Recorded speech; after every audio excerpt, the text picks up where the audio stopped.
ทีมงานของเราก็ลุยกันแท็กซี่เลยน้องเลยอ๋ออนามัยยาเนาะอนามัยยาแล้วก็ล้างแล้วก็ขึ้นไปฟัก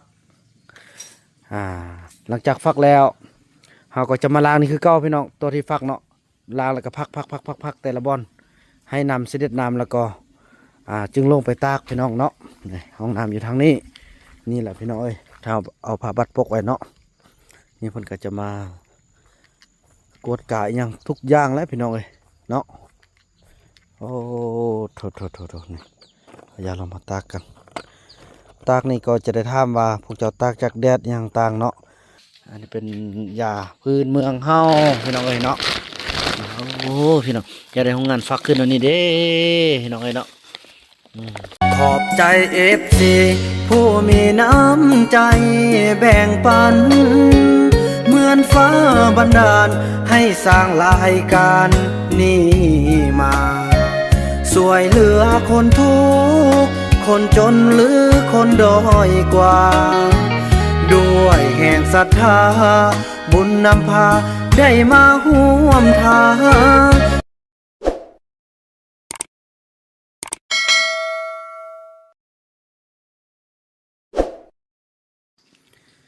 สบายดีท่านผู้ชมเนาะสบายดีภาพบรรยากาศในยามเช้าพี่น้องเอ้ยมื้อนี้ก็เป็นมื้อที่พวกเราได้รอคอยเนาะพี่น้องเนาะในการที่ว่าอ่าเรื่องแล่นอย.เนาะพี่น้องเอ้ยเรือใบอนุญาตก็ถือว่าอยากเผาต้องเหลืองพี่น้องเนาะผู้นี้เก็บมาแต่เช้าเลยพี่น้องเอ้ยเนาะพุ่นทางพอตาเฮาก็มาฮอดมาถึงแล้วนี่ทางลุมก็เอายาไปตากเป็นที่เรียบร้อยโอ้พี่น้องเมื่อคืนฝนตกแต่เอาผ้าปกไว้เนาะอันนี้นี่เขาจะเป็นบอลที่เขาจะผสมยาพี่น้องนี่เนาะพอเขาจะได้มี ยาประจำนวนเอาตัวนั้นมาอันนี้เฮ็ดเงินสนิทก็ได้หรือว่าเอามาปูมันหมดเลยสินะปูมันทั่วเลยเนาะเพราะว่าบรรดายา5ชนิดเขาจะมาใส่นี่ละบอลบรรจุเนาะพี่น้องเนาะเอาสิ่งอยังมาไว้เขาก็จะท่าหมดเลยพี่น้อง1กฎการท่องบรรจุนี่2การผสม3การผลิต4การเก็บรักษา5การที่ว่าอย่างต่างพี่น้องหลายๆอย่างเนาะส่วนทางลุมพุ่นสนุกเพิ่นก็เกี่ยงแต่อยู่ข้อกินเนาะมันสาพากันช่วยกันตากยายลุ่มก็ถือว่าสำเร็จไปเบิ่งอันนั้นก็เนาะยาที่พอใส่ตากอันนี้คือจะเป็นที่เฮาอนามัยยาเนาะอนามัยยาแล้วก็ล้างแล้วก็ขึ้นไปฟักหลังจากฟักแล้วเราก็จะมาล้างนี่คือเก้าพี่น้องตัวที่ฟักเนาะล้างแล้วก็พักแต่ละบอนให้นำเสด็จน้ำแล้วก็จึงลงไปตากพี่น้องเนาะห้องน้ำอยู่ทางนี้นี่แหละพี่น้องเอ้ยพอเขาต้องเอาห้องน้ำให้มันไกลเพื่อยังเพื่อความทึกลักอนามัยเนาะเนี่ยพี่น้องเมื่อคืนฝากันลมเลยใบไม้กระตกเมื่อคืนฝนตกพี่น้องเอ้ยอันนี้ก็จะเป็นบอลที่สำคัญเนาะบอลที่พอเขาตากพี่น้องเอ้ยโอ้ยังบอลนี้จะได้เอาลงให้พี่น้องต้นไม้ต้นนี้ห่มต้นเลยเนี่ยเมื่อคืนก็ถ้าเอาผ้าบัดปกไว้เนาะนี่เพิ่นก็จะมากวดกะอหยังทุกอย่างแล้วพี่น้องเอ้ยเนาะโอ้โถนี่อย่าลองมาตากกันตากนี่ก็จะได้ถามว่าพวกเจ้าตากจากแดดอหยังต่างเนาะคำตอบนั่นก็คือตากประมาณ4แดดพี่น้องเนาะถ้าใส่สังกะสีนี่4แดด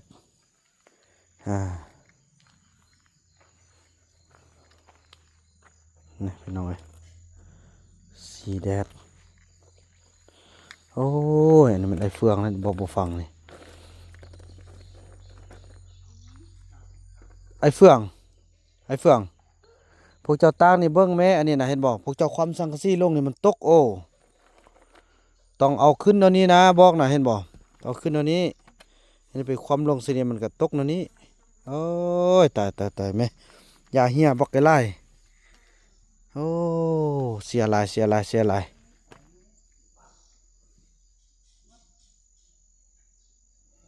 อืมน้องนกน้องนก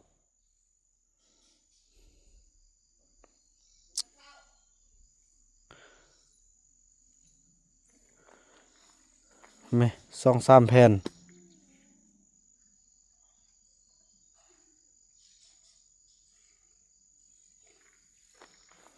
นี่บ่าวบุญนำเฮ็ดให้เมื่อวานให้เบิ่งกับบ่พากันเบิ่งตัวอย่างฝนก็ตกมาได้พี่น้องเอ้ยเนาะอืมอันนี้มันตัวมันเน่า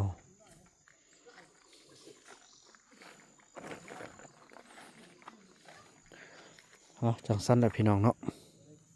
พบกันแต่ละระยะพี่น้องเอ้ยพี่น้องเอ้ยเนาะแล้วก็ถือว่าเราเอาตัวอย่างยาเนาะแต่บ่เป็นตัวอย่างแหละตัวที่เราค่ายแหละพี่น้องเอ้ยเนาะเอามาไว้นี่แล้วก็มาบรรจุขนาดแต่ละอันนี่เนาะอันนี้มันชนิดยา 0.6 กรัมเนาะแล้วก็อันนี้พวกเราได้ตัดแล้วก็ได้กระตวงเมื่อวานนี้หมดแล้วพี่น้องเอ้ยเจ้าหน้าก็สิเอามาใส่ให้มันเต็มนี่เอาไว้เป็นตัวอย่างการผสมเนาะแล้วก็ตัวนี้นี่อันนี้ก็ 0.60 นี่แล้วก็อีกอย่างเรียนกันอย่างนี้แล้วพี่น้องเอ้ยเนาะอันนี้ถือว่าพวกเราได้กระตวงหมดแล้วเนาะอันนี้ชนิดที่ว่าน้อยที่สุดเนาะนี่จอกประมาณเพียงนี้แหละเวลาที่เราผสมต่อไปเนี่ยเราจะเอาแต่ละอันแต่ละผสมแล้วก็เอาใส่ถุงเดียวเนาะนี่อันนี้ก็เต็มนี้อันนี้ก็เต็มนี้พี่น้องเอ้ยเนาะนี่เต็มนี้แล้วก็นี่ก็เต็มนี้นี่เต็มนี้มาผสมกันพี่น้องเอ้ยเนาะมาผสมกันจะได้อยู่1ถุงน้ำหนักอยู่ที่180พี่น้องเอ้ยเนาะนี่คือว่าได้คิดอันนี้ก็ฟ้าลมซื้อพี่น้องเนาะปิดไปนิดนึงโอเคเนาะ7980ประมาณนี้แหละพี่น้องเอ้ย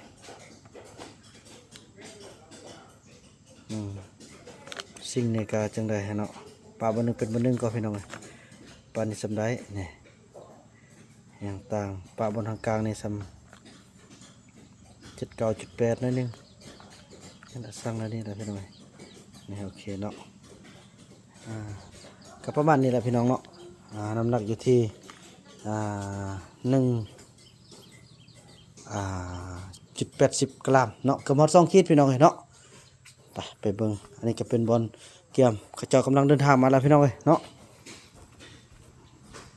อันนั้นไม่กันอันนี้เป็นบอลที่พวกเราจะได้ผสมยาบอลที่เราผสมยา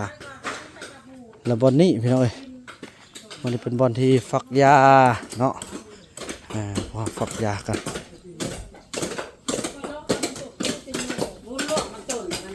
ฟักยา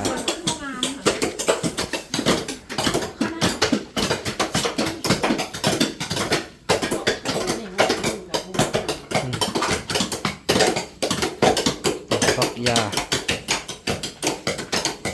ใส่กันหัวใส่รองเท้าใส่ทุ่งมือพี่น้องเนาะ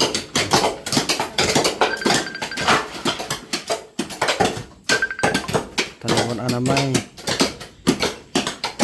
มาสะลางยังต่างๆพี่น้องเนาะสั้นๆพี่น้องว่ากันต่อไปเนาะ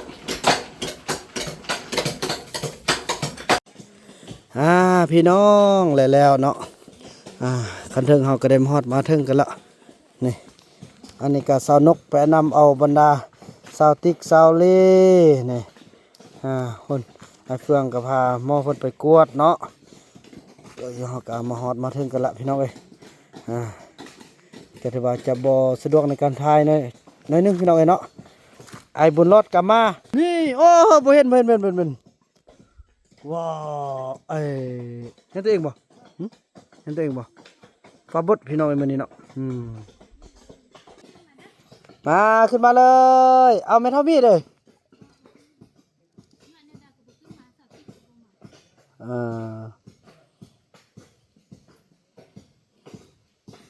มีจักคนก็เฮานับเบิ่งดูมีมื้อนี้มีไอเอกสาวติ๊กบุญรอดแม่เท่ามีจอมใจนางลี เมทาแพทย์พระจันทร์เนาะซ้ำนี่แหละเนาะ8 คนก็กับข้องเฮียนไอ้จอมไปนั่งเล่นเพิ่นเนาะยังขึ้นภูกระเมื่อยเนาะมีลูกละติสาวนกนี่มีลูกคือผู้ทางล่างละติไปมาเลยเนาะมาขึ้นมาเลยเมื่อยเนี่ยโอ้คันมันไปขึ้นอยู่ห้วยเมียงก็แห้งเมื่อยเลยเนาะไปนั่งเพิ่นเฮ็ดเวียกแล้วก็สู้ๆน้องเอ้ยพี่น้องเอ้ยเนาะถือว่าตอนนี้เนาะเป็นการสัมภาษณ์ของไอ้เฟืองก้อนพี่น้องเอ้ยเนาะสัมภาษณ์อยู่เพิ่นน่ะพี่น้องเนาะคนละรอบกันสัมภาษณ์อยู่ในก่อนพี่น้องเนาะพี่น้องเพิ่นก็ขึ้นมานั่งกินซาลาเปาพี่น้องเอ้ยเนาะไม่ทาแพทย์ไม่ทามีกันนั่งไม่ทาแพทย์เนาะจอบมีซาลีทีมงานของเราก็ลุยกันสักทีเลยพี่น้องหลังจากสัมภาษณ์ไอ้เฟืองแล้วเนาะก็จะเป็นสัมภาษณ์บ่าวบุญนำหลังจากสัมภาษณ์บ่าวบุญนำแล้วก็จะแม่นว่าเรื่องกวดเริ่มต้นกวดในการผลิตพี่น้องเนาะแล้วก็การผสมการเก็บรักษาอย่างต่างพี่น้องเนาะการต่อไปเด้อพี่น้องเนาะ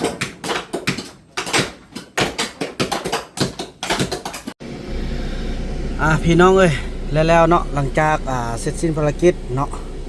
พวกเราก็จะได้เกี่ยมไปกินข้าวเนาะกินข้าวกินน้ำก่อนพี่น้องเอ้ยเพิ่นบ่ไปน้ำเฮาหุ่น1 โมงยังเลยพี่น้องเนาะก็อยากกินข้าวไปมาบ่าวนั่นจะไปก่อนเนาะพี่น้องดีใจทุกสิ่งทุกอย่างผ่านพ้นไปด้วยดีพี่น้องเอ้ยเนาะเพิ่นก็ซุ่มเสยให้เฮาได้ว่าเฮ็ดถูกต้องตามแนวทางตามหลักอนามัยทุกสิ่งทุกอย่างพี่น้องมีแต่เฮือนห้องมันสิใหญ่ขึ้นมาถึงใหญ่ขึ้นมาถึงเลยคันเบิ่งว่างๆก่อนเนาะหลายๆคนยกขึ้นมาเอาจับคนละเบื้องต้นพี่น้องจังซั่นเนาะเดินทางว่ากันต่อไปกินข้าวกินน้ำแล้วก็ว่าเรื่องยังเส้นเอกสารอันยังบ่ทันแล้วเด้อของไอ้เฟืองยังบ่ทันได้เส้นของเมืองเด้อน้องเส้นหมดละยังแต่ของจังซั่นแล้วพี่น้องเนาะว่ากันตอนต่อไปไอ้ส่งไอ้ยงบ่ไอ้ส่งคือส่งเนาะใส่เสื้อแบบนี้คือขนาดเลยพี่น้องเอ้ยเนาะแล้วถือว่ากินข้าวกินน้ำก็ถือว่าสำเร็จเนาะทางเจ้าหน้าที่ทางคะแนนกฎกาเนาะถือว่าผลิตภัณฑ์ยาพื้นเมืองพอต้องเรื่องเฮาก็ถือว่าสำเร็จไปพี่น้องเพิ่นก็มาแนะนำมีหลายอย่างเนาะโดยเฉพาะก็คือแนะนำการที่ว่าเรื่องเอาวัตถุดิบที่มาสมใส่นี่แหละให้มีการปลูกทดแทนอย่างต่างให้มีการลักษณะแบบว่าเอาพี่น้องเอ้ยสมมุติว่ากรณีว่าต้นนี่เราต้องมีการเฮ็ดแนวใดให้มันบ่ให้มันตายให้มันปงขึ้นต่อนะพี่น้องเอ้ยมันแพร่ขยายไปในอนาคตเนาะบ่าวพนำก็ได้บทเรียนหลายอย่างนี่แล้วเพิ่นก็เกี่ยมจัดว่าเรื่องใบอนุมัติออกมาในใบนี้พี่น้องเนาะก็ถือว่าทุกอย่างถูกต้องแล้วก็ได้ตามที่คาดหวังเถอะพอเท่าไม่เท่าก็มาสวยพี่น้องเลยฝนตกอีกแล้วพี่น้องตอนสวยนี่เนาะยังเดี๋ยวว่าเดือน11ละยังฝนยังตกอยู่มืออื่นก็เป็นเดือน10แม่นให้ได้มืออื่นเดือน11เนาะถ้าฝนหลังจากตกมาเฮาก็ปกไว้พี่น้องเนาะทุกอย่างได้เรื่องละไปเล่นคำน้อยกับอันนั้นพี่น้องเบาเอกเนาะเพิ่นล่มกันเลยมีเบาคำน้อยส่วนว่าไปเนี่ยก็ไปเลาะป่าเบาเอกว่าบ่ได้ไปบ่ได้ผู้สาวบ่มาลุบน้ำก้อสิเพิ่นนอนนี่แหละใช่ละ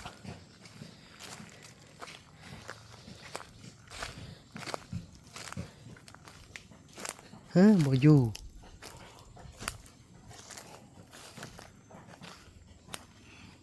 บ่อยู่แล้วลงไปลุ่มแล้ว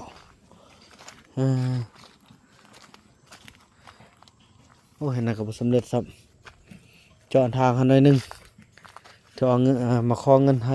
20,000กินเราละพี่น้องเอ้ยเริ่มเริ่มทางพี่น้องเนาะเนี่ยทางมันช่วงนั่นนี่แหละโอ้ดีใจพี่น้องเอ้ยในที่สุดมื้อนี้ก็มาฮอดใบอนุมัติออกมาปุ๊บนี่พี่น้องเอ้ยก็จะเป็นแบรนด์เผาต้องเรื่องที่ถูกต้องตามกฎหมายบ่าวบุญนำก็จะเป็น CEO ที่ถูกต้องตามกฎหมายแล้วได้พี่น้องเป็น CEO แบรนด์เผาต้องเรื่องเนาะโดยเฉพาะคือยาสมุนไพรนี่พี่น้องเอ้ยนี่แหละต้นไม้ฮักเดียวนะพี่น้องนี่เริ่มเป็นมากเลยเริ่มเป็นดอกเลยเห็นบ่นี่แหละเพื่อนก็มาถ่ายรูปเอาพี่น้องถ่ายรูปเอาเนาะเลาะไปเบิ่งหมดเนี่ยพอที่นี่ก็มีทุกต้นนี่เพิ่นมาแนะนำนี่เป็นยาแต่ละอันก็มีสรรพคุณหมดพี่น้องเอ้ยต้นไม้บ่เป็นตาทิ่มจักอันพี่น้องทุกต้นทุกแนวเป็นยาพื้นเมืองหมดพี่น้องเอ้ยตั้งแต่วิธีนำใส่เฮาเนาะเพิ่นว่าอันนี้บ่แม่นกกขะลำดงสำนึกเบิ่งก่อนเด้อโอ้บ่แม่นต้นมะขี้แค้วจะได้ซ่องมาปลูกไว้หลายๆแนวเด้อพี่น้องเอ้ยเนาะ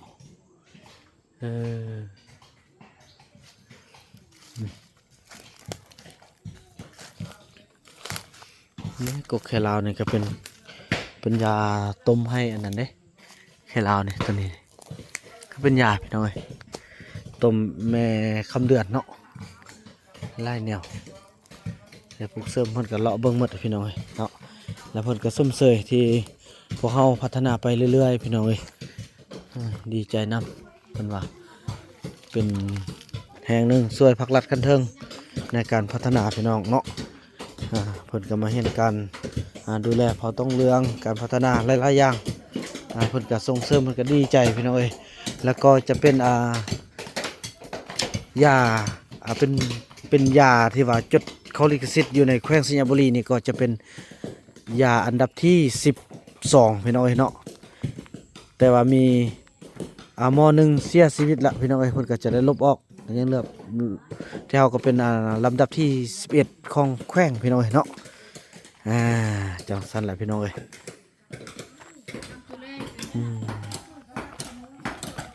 อันนี้ก็เกม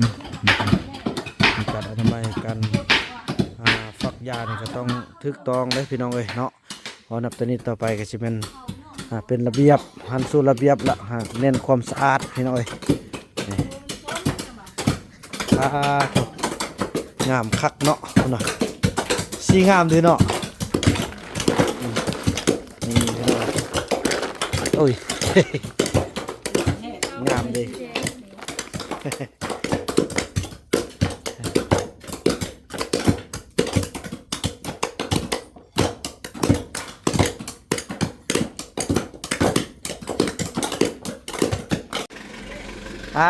โชคดีเด้อกลับบ้านกันแล้วพี่น้องเอ้ยเนาะนี่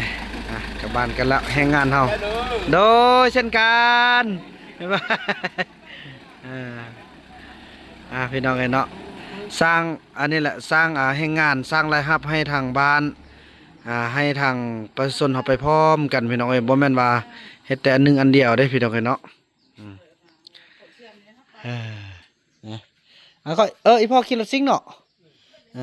นี่พี่น้องเนาะอันนี้เขาก็จะได้เกี่ยมตากมืออื่นเนาะอันนี้เป็นยาพื้นเมืองเฮาพี่น้องเอ้ยเนาะ